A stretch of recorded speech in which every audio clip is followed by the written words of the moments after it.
భగవంతుడు అంటే ఏమిటి? భగవంతుణ్ణి ఎలా అర్థించాలి అన్న విషయంలో ప్రీతమ అవతార్ మెహర్ బాబా ఇలా తెలియజేశారు.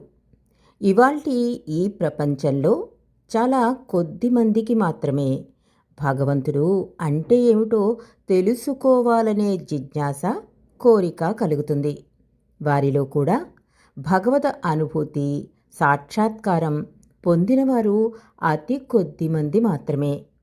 భగవంతుడు సర్వాంతర్యామి, అంతటా ఉన్నాడు. భగవంతుడు లేని చోటు అంటూ ఏదీ లేదు.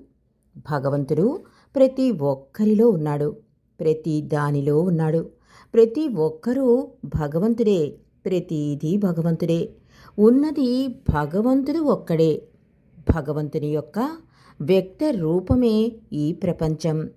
ఈ ప్రపంచం యొక్క అవ్యక్త రూపమే భగవంతుడు అన్నారు అవతార్ మెహర్ బాబా.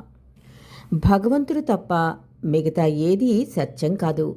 భగవంతుడి మీద ప్రేమ తప్ప ఇంకేది ముఖ్యం కాదు.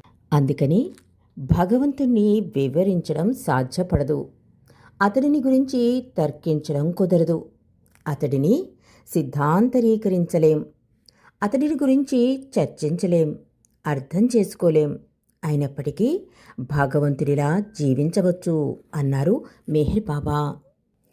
కాబట్టి భగవంతుడు అంటే సర్వాంతర్యామి అంటూ భగవంతుణ్ణి ఎలా అర్థించాలో కూడా మెహర్ బాబా తెలియజేశారు.